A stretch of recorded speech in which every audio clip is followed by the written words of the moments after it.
Professional mediatorlik faoliyatimda erishgan yutuqlarimning biri bilan sizlar bilan bo'lishmoqchiman.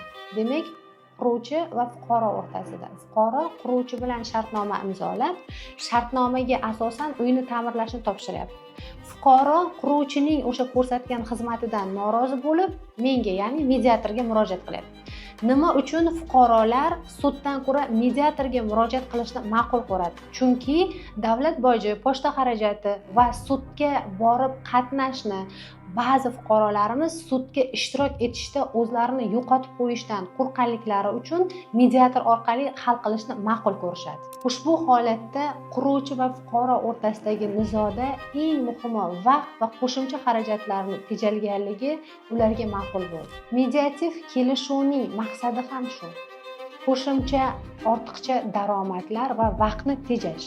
Quruvchi va fuqaro o'rtasidagi nizo bir kunda kelishuv asosida hal etildi. Bir kunda qanaqa hal bo'ldi?